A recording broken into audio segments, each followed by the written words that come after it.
बहुत समय पहले गांव में टुनटुनी अपनी माँ टूनी और पिता भूरा चिड़ा के साथ रहती थी। टुनटुनी के पिता एक किसान थे। वो अपने खेतों में खेती किया करते थे और टुनटुनी बहुत ही समझदार और दयालु किस्म की चिड़िया थी। वो सभी के साथ अच्छा व्यवहार करती थी। एक दिन टुनटुनी स्कूल गई थी। जब वो स्कूल से घर आ गई तो वो देखती है कि उसके माता पिता का किसी कारणवश देहांत हो गया है। टुनटुनी अपने माता पिता के लिए बहुत रोती है। गांव के पक्षी टुनटुनी को समझाकर उसके माता पिता का अंतिम संस्कार कर देते हैं। टुनटुनी अब बहुत अकेली हो चुकी थी और वो कुछ समय तक अपने पड़ोसी के घर में रहती थी। उसकी पड़ोसन का नाम सुंदरी कौवी था। वो शुरू में टुनटुनी का बहुत ध्यान रखती थी, परंतु जैसे जैसे दिन बीतते गए सुंदरी कौवी टुनटुनी से घर के काम करवाने लगी। सुंदरी कौवी का एक बेटा भी था जिसका नाम कालू था। वो बहुत ही घमंडी और बिगड़ैल कौवा था। सुन टुनटुनी की बच्ची, आज से सुबह जल्दी उठकर तुझे घर में झाड़ू करना है और उसके बाद नाश्ता बनाना है। नाश्ता होने के बाद बर्तन और कपड़े धोने हैं। जब तू इतना काम करेगी तभी तुझे 2 टाइम का खाना खाने को दूंगी, वरना तुझे भूखा रहना पड़ेगा। समझ में आई मेरी बात?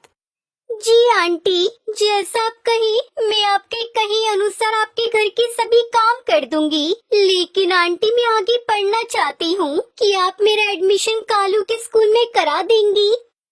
पढ़ लिख कर तुझे कौन सा डॉक्टर बनना है? चुपचाप घर के काम कर। ये पढ़ाई वढ़ाई करने से कुछ नहीं होता और अपनी जुबान चलाना बंद कर। टुनटुनी चुपचाप उदास होकर अपने कमरे में चली जाती है और वहाँ बैठकर रोने लगती है। वो जानती थी कि रोने से कुछ नहीं होगा, उसे घर के काम तो करने ही पड़ेंगे। वो अपनी माँ की तस्वीर के आगे रोते रोते कहती है, माँ, आप मुझे छोड़कर क्यों चली गई? आप ये सब देख रही होंगी कैसे सुंदरी आंटी मेरे ऊपर अत्याचार कर रही है और मुझसे घर का झाड़ू पोछा बर्तन और सभी काम करवाती है। उसके बाद भी मुझे रूखा सूखा खाने को देती है। इतना सब कहकर टुनटुनी रोते रोते सो जाती है और उसे पता ही नहीं चलता कि कब रात हो जाती है। रात को जब उसके कमरे में सुंदरी कौवी आती है तो वो गुस्से से कहती है, ए मनुष्य चिड़िया, ये कोई सोने का टाइम है? जल्दी उठकर रात का खाना बना, नहीं तो 4 दिन तुझे खाना नहीं दूंगी। और इतना कहकर सुंदरी कौवी वहाँ से चली जाती है। सुंदरी कौवी के बेटे कालू कौवे को भी टुनटुनी बिल्कुल भी पसंद नहीं थी। वो दिन भर उसे परेशान करता रहता था। टुनटुनी उन दोनों माँ बेटे से बहुत डरती थी और वो उन दोनों के काम समय पर कर दिया करती थी। एक दिन टुनटुनी की तबीयत खराब हो जाती है। वो अपनी आंटी सुंदरी से कहती है, आंटी, मुझे बहुत तेज बुखार आ रहा है कि आप बाहर से मेरे लिए दवाई ले आएंगी? मैं सब अच्छे से समझती हूँ, तो कोई बीमार नहीं है। तुझे तो बस बहाना चाहिए काम न करने का। चुपचाप से खड़ी हो जा और जाकर घर के कामों में लग जा, नहीं तो मैं तुझे घर से बाहर निकाल दूंगी। टुनटुनी की इतनी तबीयत खराब होती है कि वो उठ नहीं पाती और घर के काम नहीं करती।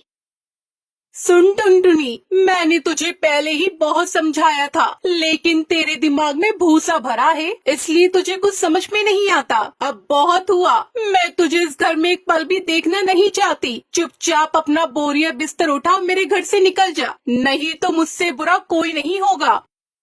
ये सब देख कालू कौवा बहुत खुश होता है कि अब टुनटुनी उसके साथ नहीं रहेगी। टुनटुनी अपना सामान लेकर जंगल की ओर चली जाती है। जंगल में जाकर उसे कोई रहने को घर नहीं मिलता, लेकिन जैसे जैसे रात होती है टुनटुनी को डर लगने लगता है। तभी टुनटुनी को एक आवाज आती है। वो आवाज सुनकर टुनटुनी बुरी तरह डर जाती है। तभी उसे एक पेड़ में से आवाज सुनाई देती है, टुनटुनी, मैं स्ट्रॉबेरी का पेड़ हूँ और मैं तुम्हारे बारे में सब जानता हूँ कि सुंदरी कौवी किस तरह तुम्हारे ऊपर अत्याचार करती है। मैं वह स्ट्रॉबेरी का पेड़ हूँ जिसे तुम्हारी माँ ने लगाया था और जिन्होंने मेरी सेवा की थी, इसलिए मैं तुम्हारी सहायता करना चाहता हूँ। टुनटुनी, मैं कोई मामूली स्ट्रॉबेरी का पेड़ नहीं हूँ, मैं जादुई स्ट्रॉबेरी का पेड़ हूँ। यह मेरे ऊपर जो स्ट्रॉबेरी है, यह एक जादुई स्ट्रॉबेरी स्ट्रॉबेरी का घर है। इस स्ट्रॉबेरी के घर में तुम्हें रहने के लिए सामान और खाने पीने की चीजें मिलेंगी। ये स्ट्रॉबेरी का घर तुम्हारी सभी इच्छाएं पूरी करेगा। क्या आप सच कह रहे हो? मुझे तो यकीन ही नहीं हो रहा। तभी वो जादुई स्ट्रॉबेरी का पेड़ टुनटुनी को अपने घर में बुलाता है। टुनटुनी, तुम मेरे घर के अंदर आ जाओ। यह घर तुम्हारे लिए ही है। आओ, अंदर आओ। टुनटुनी अपना सामान लेकर उस घर में चली जाती है। वो अंदर जाकर देखती है। अरे वाह, ये स्ट्रॉबेरी का घर तो बहुत ही सुंदर और आलीशान है। वो घर देखकर टुनटुनी बहुत खुश होती है और उसी घर में रहने लगती है। जब टुनटुनी को भूख लगती तो वो जादुई स्ट्रॉबेरी का पेड़ उसे खाने के लिए भोजन देता। अब टुनटुनी उस जादुई स्ट्रॉबेरी के घर में रहने लगती है और अपनी आगे की जिंदगी उसी घर में हंसी खुशी से बिताने लगती है। वहीं दूसरी तरफ सुंदरी कौवी का बेटा कालू कौआ सारे पैसे खर्च कर देता है और अपने घर को बेचकर अपने दोस्तों के साथ वो जंगल छोड़कर चला जाता है। वहीं सुंदरी कौवी बेघर हो गई थी। वो जंगल में किसी आश्रय की तलाश में आती है। तभी वो टुनटुनी चिड़िया को वहाँ देखती है और उससे अपने किए की माफी मांगती है। मुझे माफ कर दो टुनटुनी, मैंने तुम्हारे साथ इतना जुल्म किया और आज मेरे बेटे कालू ने मेरे सारे पैसों को अपने ऐशो आराम में उड़ा दिया और मुझे छोड़कर चला गया। मैं बेघर हो गई। अरे आंटी जी, आप ऐसा मत कहिए। आप मुझसे बड़ी है, ये सब आपको शोभा नहीं देता। आप बेघर हो गई तो क्या हुआ? आप मेरे स्ट्रॉबेरी घर में आकर रह सकती हैं। मैं अपने स्ट्रॉबेरी घर में अकेली रहती हूँ। आप भी मेरे साथ चलकर घर में रहिए, मुझे अच्छा लगेगा। टुनटुनी चिड़िया अपनी आंटी को माफ कर देती है और उसको अपने स्ट्रॉबेरी घर में ले जाती है और फिर वो सभी एक साथ मिलकर हंसी खुशी जादुई स्ट्रॉबेरी घर में रहने लगते हैं।